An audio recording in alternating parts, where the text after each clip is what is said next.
Oke, selamat pagi. Jadi setelah saya melihat tugas yang kalian buat, nah kita melanjutkan ke analisis alat kesehatan yang lain. Bukan yang lain sebetulnya, tapi pembahasannya yang lain. Jadi nanti apa yang kalian sudah diskusikan dengan teman kelompoknya mengenai alkes-alkes yang terdapat di farmakope 3, 4, dan 5, beberapa tugas kalian pada dasarnya sudah lengkap gitu ya, tetapi ada beberapa yang belum memberikan batasan yang mana dia masuk kategori alkes yang mana gitu. Misalnya ada yang menyebutkan mengenai perban. Perban itu masuk di alkes atau PKRT. Kalau dia masuk di alkes, maka dia alkes kelas 1, 2A, 2B, atau kelas 3 gitu. Jadi di tugas Anda sebelum Anda membahas mengenai analisanya, salah satu dari alkes yang kalian sebutkan itu kalian tuliskan dia termasuk dalam golongan yang mana, karena instruksi adalah sesuai dengan apa yang kita diskusikan sebelumnya. Nah, untuk lanjutannya, jadi saya menambahkan ini untuk analisis alat kesehatan. Pada dasarnya sebetulnya tujuannya yang dilakukan yaitu mengidentifikasi material. Jadi kalau kalian sudah melihat di farmakope kemarin, farmakope 3, 4 maupun farmakope 5, itu materialnya kalau misalnya ada sebutkan perban, maka akan tertulis, salah satu analisisnya adalah mengidentifikasi material yang digunakan. Perban itu apakah dia menggunakan kain gitu ya, kain kasa, bagaimana mengidentifikasi kain kasa yang dipersyaratkan pada alkes tersebut. Kemudian analisis fungsi dan efektivitas. Jadi kalau kalian lihat analisisnya ada yang kekuatan daya regang gitu kan. Jadi fungsi dari perban itu kita pakai, ini contoh saja. Fungsi dari perban adalah menutup. Jadi bagaimana peregangannya pada saat ditutup, bagaimana pada saat ditarik, apakah dia cepat putus atau bagaimana, itu masuk dalam kategori analisis fungsi gitu ya. Kemudian ini kalian lihat layarnya utuh atau ada kalian lihat ini teman-temannya yang mau masuk, yang lagi saya accept? Nggak terganggu di layarnya ya? Tidak, Tidak, Ibu. Oke, lanjut. Kemudian uji efektivitas gitu. Kemudian pengujian quality control, pengembangan dan validasi metode penyimpanan. Kalau kalian lihat sebetulnya standar yang ada di farmakope kurang lebih sama dengan standar yang ada di USP maupun farmakope yang lain gitu ya. Nah, analisis kimia untuk alat kesehatan itu meliputi beberapa hal. Yang pertama adalah kita identifikasi materialnya sesuai standar farmakope, kemudian identifikasi sifat fisika kimia seperti pH, kekentalan, dan sebagainya, penentuan sisa pelarut dan bahan tambahan. Jadi selain identifikasi bahan intinya, kita juga mengidentifikasi bahan yang digunakan untuk memperoleh bahan tersebut. Misalnya, pada saat pembuatan kasa, dilakukan bleaching atau pemutihan terhadap material dari kasa tersebut, maka harus dilakukan penentuan sisa pelarut. Jadi tidak boleh ada sisa bleaching yang masih terdapat dalam kasa tersebut. Kemudian bahan tambahan yang menguap gitu ya. Jadi beberapa alat kesehatan, misalnya apa ya, kayak misalnya alat IUD gitu. Nah, alat IUD kadang-kadang disterilkan dengan menggunakan, nanti saya berikan contohnya alat IUD saja. Disterilkan dengan menggunakan ethylene dioxide. Gas ethylene dioxide ini ada batasannya, gitu ya. Jadi nanti sisa yang boleh terdapat di dalam alat tersebut, alat kesehatan tersebut, sesuai dengan persyaratan berapa ppm gitu. Kemudian tes degradasi. Jadi half life ini menentukan penyimpanan. Kalau alat kesehatan, jangan kalian berpikir bisa digunakan terus-menerus sampai alatnya rusak gitu ya. Jadi ada sebetulnya sama dengan produk-produk yang lain, ada expire date-nya juga, tapi tentu saja kalau alat kesehatan kriteria expire date-nya itu lebih panjang Dan ini bisa dianalisis sama seperti kalau obat kita melihat dari plasma half-life-nya kalau obat kan, tapi kalau ini kita lihat dari tes degradasinya. Kemudian bioanalisis. Bioanalisis ini kurang lebih sama seperti kalau di obat, jadi ada juga tes toksisitas gitu. Kemudian ada tes untuk melihat bagaimana sebetulnya karakteristik dari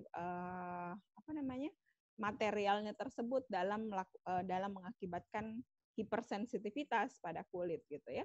Nah, kalau kalian lihat persyaratan yang ada di farmakope kita itu sudah panjang gitu, jadi kurang lebih sama dengan persyaratan farmakope yang lain, farmakope USP gitu ya, farmakope British itu kurang lebih sama. Nah, kita lihat persyaratan untuk alkes itu ada standar yang lain, misalnya American National Standard Institute. Ini kalau kalian melihat alkes-alkes yang diekspor gitu. Ini rata-rata memenuhi standar, selain standar yang nasional yang ada, harus juga mengikuti standar di mana alkes tersebut akan diekspor. Jadi kalau Eropa mau diekspor ke sana ada European Standard, bukan cuma farmakopenya saja, tapi European Standard juga menjadi mempersyaratkan. Kemudian ISO gitu, kemudian WTO ini masing-masing memberikan persyaratan-persyaratan yang harus disediakan oleh penyedia atau produsen alat kesehatan untuk menjamin bahwa alkesnya memang bermutu gitu ya. Ingat di perkuliahan sebelumnya bahwa alkes tujuan melakukan analisis adalah agar alkes tersebut digunakan secara aman oleh masyarakat dan terjangkau, selain terjangkau, aman dan berkualitas. Nah, kalau international standard sendiri, ini kalau kalian lihat definisi di WHO, ini definisi terbarunya gitu ya. Medical devices itu any instrument, apparatus, implement dan sebagainya kalian bisa lihat dengan tujuan untuk 7 tujuan yang ada di sini. Ini sebetulnya kurang lebih sama dengan yang tertera di peraturan-peraturan kita gitu. Jadi kalau kalian lihat di peraturan kita misalnya gitu ya, jadi inti dari alat kesehatan adalah men-treat tapi bukan cure, bukan menyembuhkan tetapi merawat. Nah, kalau menyembuhkan dengan memberikan tambahan menyembuhkan, maka itu adalah additional fungsi. Jadi bukan fungsi utamanya. Kita lihat di ini saya ingatkan kembali bahwa yang kemarin Permenkes kita jadi kurang lebih sama dengan apa yang di international standar ya. Jadi memang rata-rata seperti itu. Kalau ada perubahan di international standar, maka akan ada revisi juga dari definisi di Permenkes kita. Tujuannya ya, kalian bisa lihat di tujuannya di Permenkes itu ada 7. Kalau kalian masih ingat yang kemarin di international standar juga 7. Jadi kurang lebih memang apa yang kita persyaratkan itu sama dengan persyaratan yang tertera pada international standard. Nah, ingat pada saat Permenkes kemarin ada definisi kejadian tidak diinginkan atau KTD atau KTDS, kejadian tidak diinginkan yang serius. Maka pada international standard, selain kejadian yang tidak diinginkan dan kejadian tidak diinginkan yang serius, sebetulnya mereka juga punya punya istilah yang lain, yaitu anticipated. Jadi efek yang tidak diinginkan serius tapi bisa diantisipasi. Yang mana ini bisa diantisipasi ya? Yang dilakukan oleh produsen gitu. Jadi uji-uji yang dilakukan pre-market untuk mengetahui risiko yang mungkin timbul dari pemakaian alat kesehatan tersebut. Ini disebut anticipated. Jadi bukan kejadian tidak diinginkan, tapi memang diantisipasi. Sedangkan di definisi Permenkes kita hanya 2, kejadian tidak diinginkan dan kejadian tidak diinginkan yang serius. Tapi kalau di international standard, bukan unanticipated saja gitu ya, tapi ada juga yang anticipated. Nah, anticipated ini yang seperti yang saya katakan yang masuk dalam kategori uji-uji pre-market.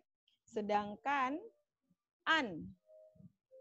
anticipated, serius, jadi kejadian unanticipated yang tidak diharapkan, kejadian serius yang tidak diharapkan. Apa yang dimaksud kejadian serius yang tidak diinginkan ini kurang lebih sama dengan definisi KTDS, kejadian tidak diinginkan yang serius, gitu. Ya, jadi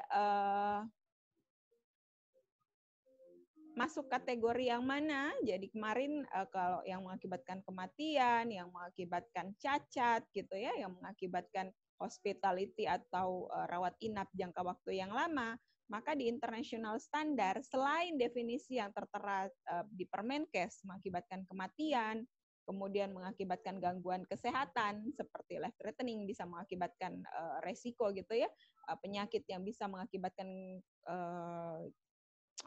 terjadinya kematian yang mengarah kepada kematian atau mengakibatkan kecacatan, permanent impairment, kemudian patient prolonged hospitalisasi, jadi rawat inap jangka waktu yang lama, bukan cuma sekedar dirawat lukanya, tetapi membutuhkan perawatan yang lama, maka itu disebut sebagai serious adverse device effect. Nah, di sini ada tambahan. Kalau di international standard, yaitu lead to fetal distress. Jadi akan mengakibatkan gangguan pada janin atau mengakibatkan abnormalitas kongenital pada bayi yang baru dilahirkan. Jadi kejadian itu masuk dalam kategori serius. Nah, di Permenkes kita bagaimana? Kalian bisa lihat sendiri di Permenkes definisinya seperti apa. Nah, kenapa ini masuk dalam kategori tersebut? Karena memang ada beberapa alkes yang bisa mengakibatkan hal tersebut gitu ya. Jadi misalnya alat kesehatan yang mengandung plastik, itu kadang-kadang plastik ditambahkan senyawa yang disebut sebagai DEHP atau diethylhexyl hexylphthalate gitu. Nah, DEHP ini kalau di plastik, dia ditambahkan untuk membuat plastiknya itu menjadi lebih elastis. Jadi plastik agak bisa ditekan. Nah, ini juga biasanya ditambahkan di gloves atau sarung tangan gitu. Nah, sayangnya alat ini, DEHP ini, senyawa DEHP phthalate ini setelah diketahui beberapa lama penggunaannya itu selain karsinogen, juga ternyata mengakibatkan efek toksik terhadap organ reproduksi. Jadi pada bayi-bayi yang misalnya kalau yang jarang ya bayi yang menggigit-gigit gloves, tapi pada saat misalnya ibunya gitu ya, kemudian menggunakan alat kesehatan yang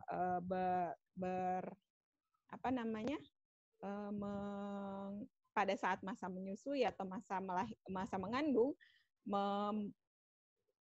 menggunakan alat kesehatan yang terbuat dari plastik, kemudian ditambahkan DEHP untuk membuat alat kesehatan itu elastis pada saat proses pembuatannya, maka DEHP akan bisa masuk ke dalam tubuh ibu tersebut dan bisa mempengaruhi bayinya mungkin. Bayi bisa mengakibatkan gangguan pada bayi. Nah, kalau bayinya sendiri, ini dikhawatirkan contohnya bukan di alkes, tapi di mainan-mainan. Karena kadang-kadang mainan bayi, ada yang kalian lihat plastik dan elastis-elastis yang bisa ditekan-tekan gitu ya. Itu kalau dilihat di labelnya dan tidak tertera, hati-hati. Kalau memang tidak dituliskan lengkap, itu sebaiknya jangan dikunyah-kunyah atau jangan dijilat-jilat oleh bayi. Karena bisa mengakibatkan nanti pada saat dewasa ada gangguan di pematangan sperma atau terjadi istilahnya delay sexual maturity. Jadi pematangan seksualnya itu menjadi terhambat atau bahkan kerusakan hati dan ginjal. Nah, ini gangguan-gangguan yang bisa disebabkan bisa berpengaruh pada janin atau bayi di masa yang akan datang gitu ya. Nah, 15 menit saya stop